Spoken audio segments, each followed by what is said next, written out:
Máme tu ešte nejakých pár fotiek, ktoré si môžeme púšťať počas toho, ako zodpovieme na otázky, ktoré ste sa medzičasom pýtali.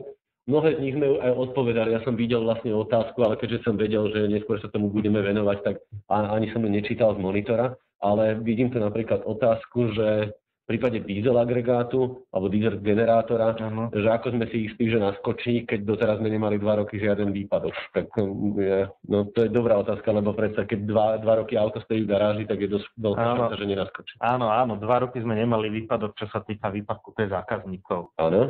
Výpadky zo strany distribučnej siete a verejnej siete distribúcie energií bývajú, dá sa povedať, že pravidelne, nepravidelne. Aha. Čiže vznikajú priebežne tak 4-krát za rok, je štatistika, v rádovo trvaní sekúnd až do hodín. Najdlhšie bola asi 1,5 hodiny zatiaľ. Takže všetky testy, čo sa týka aj diesel generátorov, sa robia podľa predpisov výrobcu. Čiže prebieha tam pravidelné štartovanie, či už pod záťažou alebo bez záťaže. Plus robia sa aj funkčné testy, kde sa simuluje výpadok vysokého napätia a tým pádom odstavenie datacentra od primárneho zdroja energie. Čiže všetky systémy nabehnú korektne. OK, rozumiem. Čiže znamená to, že ten diesel agregát sa už pár razy spustil, lebo bolo potrebné, aby sa spustil. Ale zároveň, ak by sa aj celý rok náhodou nestal žiaden výpadok zo strany dodávateľa, tak my stále, sem tam si ho naštartujeme. My si ho pravidelne štartujeme. No. Zaujímavá otázka. Ako riešite uzamykateľný... Ako riešite ja som strašne ďaleko je ten monitor. Ako riešite uzamykanie rekov zákazníkov v kombinácii so službou Remote Hands, o ktorej sme hovorili? Čiže že ako vieme my odomknúť zákazníkov rek, keďže vlastne on má od neho kľúče?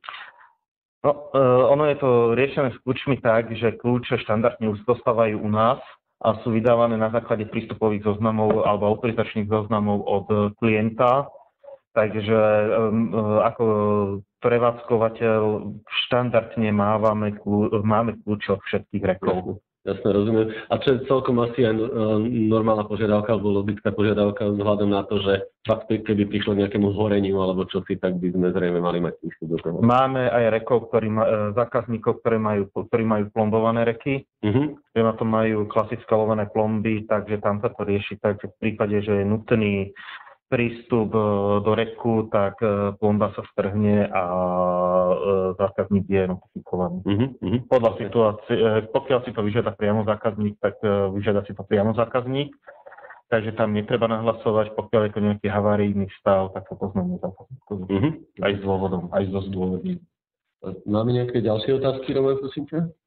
Môžete kľudne teda tie otázky dávať do question and answer momentálne, keď sme vlastne tú prezentáciu tak tematicky dokončili, aby medzičasom sme ich odpovedali. Ja zároveň poviem jednu vec k tomu, ktorú tiež otvorím, je, že tak ako je ten tretí bod, ktorý som avizoval na začiatku, pre tých, ktorí naozaj máte záujem o presunutie technológie, alebo je táto téma jednoducho pre vás zaujímavá, môžem vám ponúknuť osobnú prehliadku nášho dátového centra. A ja teraz otvorím aj to hlasovanie. Kto má záujem, môžete sa kľudne na to prihlásiť. A dal by som znovu slovo Marekovi a Marek povie, čo taká prehliadka dátového centra vlastne znamená. Čo tam uvidíte. Počas prehliadky dátového centra uvidíte, ako je riešená technologická časť, čiže ako sú riešené redundancie zariadení, ako to vlastne celé funguje, s tým, že začína sa v dátovej sále, kde zákazník vidí, ako je riešená distribúcia energie, chladenie, aké sú možnosti umiestnenia technológie zákazníckej do nášho dátového centra, ako je riešenie meranie energií, hasenie a v prípade, že má zákazník otázky, môže sa pýtať, radi mu zodpovieme. Čiže naozaj predpokladám, že si obujú tie papuče. Aby bola zabezpečená čistota. Pretože tu sme hovorili, jeden z dôležitých faktorov je bezprašné prostredie, čiže takým spôsobom sa tam vlastne ľudia šúchajú a prechádzajú. Čiže vlastne, nespomínali sme to, ale na všetkých ventilačných vstupoch sú umiestnené filtre, podľa doporučení pre datacentra príslušnej triede, filtrácie, plus na chladiacich jednotkách, kde sa stále točí vzduch v rámci miestnosti, sú tiež umiestnené filtre, ktoré sa pravidelne menia. Dobre, máme tu ďalšie dve otázky medzi tým.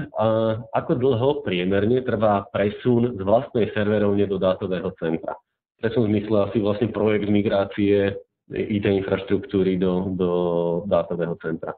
Ty si vlastne nie je úplne až pri realizácii, ale zase máš mnohé skúsenosti, vieš, o mnohých zákazníckých projektoch. Ja viem, že to je ťažko odpovedať, lebo či migrujeme jeden server, alebo ja neviem, máme zákazníkov, ktorí majú koľko serverov až maximálne? Máme zákazníkov, ktorí majú niekoľko rekov, prípadne celú uličku. No, čiže proste áno, môže to byť až desiatky rekov, takže samozrejme závisí od toho, ale povedzme si, teda možno z čoho spočívajú tie kroky a teda ako... V podstate fyzická migrácia je rádovo otázka hodín, záleží od takej vzdialenosti sa to.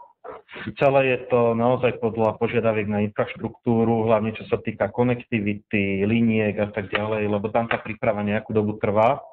Čiže najskôr sa deje príprava. Najskôr sa deje príprava, aby boli pripravené všetky komunikačné kanály, povedzme pre tú technológiu. Ktoré sa dajú možno aj otestovať. Áno, aby bola pripravená tá energetická časť, čiže rozvody elektriky a vlastne keď je pripravená kompletne celá infraštruktúra, až potom nastáva migrácia. A to už je naozaj presunutie, vykablovanie, presunutie. Vieme sa prispôsobiť aj, že to samozrejme nemusí byť v pondelok na obed, ale vie to byť mimo pracovných hodín.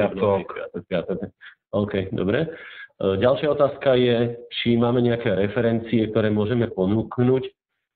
Priznám sa, že na túto otázku neviem odpovedať hneď, pretože samozrejme viem rovno z rukáva vysypať zákazníkov zaujímavých, ale zase máme s nejakými zákazníkmi dohodnuté, že ich môžeme používať a komunikovať, ale nebol som na to pripravený a nemám tu taký zoznam k dispozícii, čiže nechcem spomenúť niekoho, možno to nechce byť spomenutý. Možno sa spýtam, že keď sme sa bavili o tých serveroch, koľko dnes môže byť serverov asi u nás v dátovom centre? Keď to veľmi zhruba odhadneme, lebo tie zákaznícke servery, ktoré majú zákazníci vo vlastných rekoch nepočítané, ale niekde medzi povedzme 600 až 1000. Dobre, pozerám ďalej. V prípade migrácie infraštruktúry môžeme používať vlastné switche a routere v rámci prenajatého reku? Jasné. Ide o to, štandardne sa služba odovzdáva na porte a už zákazník distribúciu, čo sa konektivity v rámci svojho reku, že rieši sám. Zabezpečuje sám, hej, jasné. Vieme mu s tým pomôcť, ale štandardne si to rieši sám.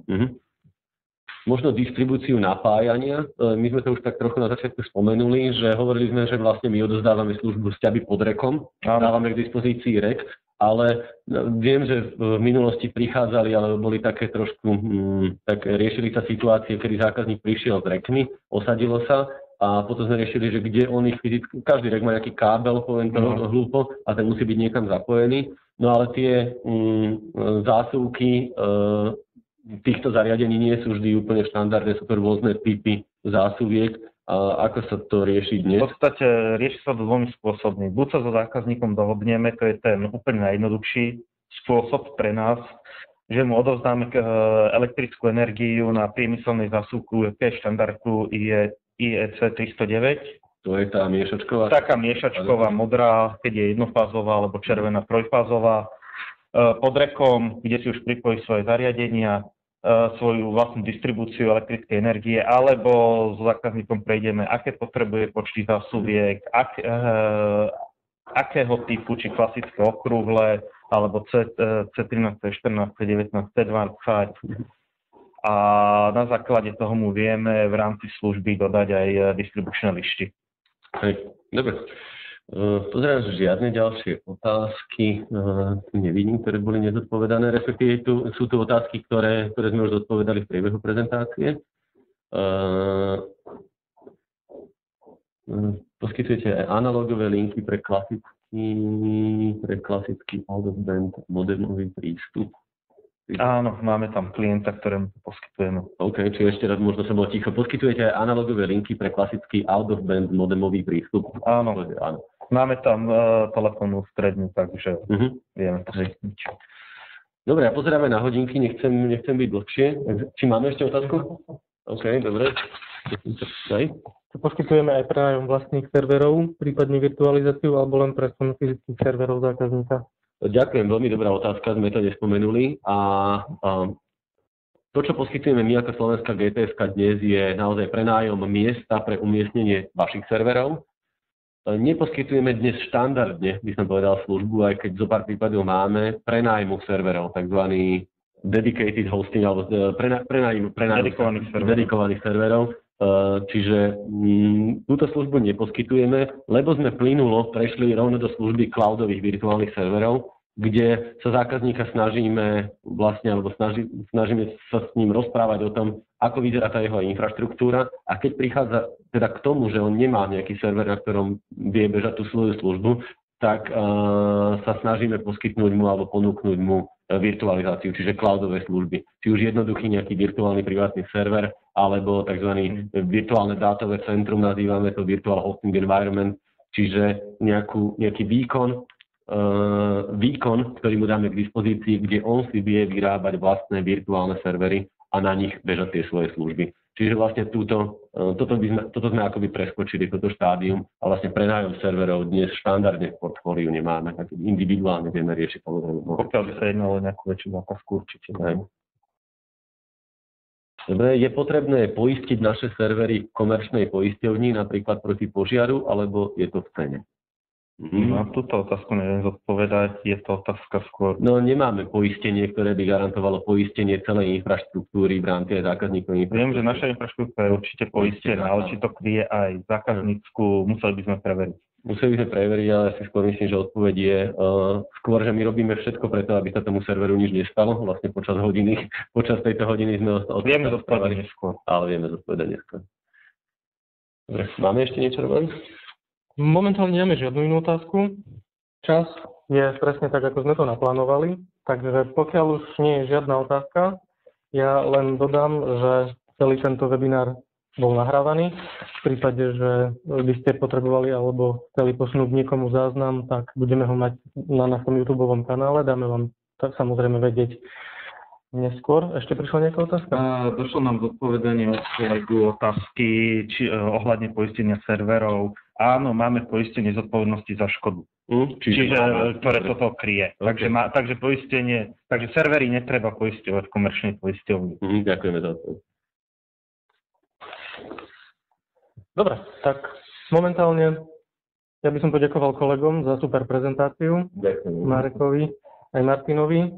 Verím, že prišlo veľa dobrých informácií cez tento webinár aj na tú základnú otázku, ako neurobiť chybu pri výbere dátového centra. Prešli sme vlastne na praktických ukážkach všetko, na čo treba dávať pozor. Čiže tí, ktorí ste sa prihlásili, že by ste mali záujem, pošleme vám následne informáciu, aké sú možné termíny, a dohodneme sa potom na tom postupe návštevy dátového centra. A ostatným ďakujeme pekne za účasť, za pozornosť, a veríme, že sa stretneme pri ďalšom z webinárov opäť pri nejakej zaujímavej téme. Ďakujeme, dovidenia a dobrú chuť.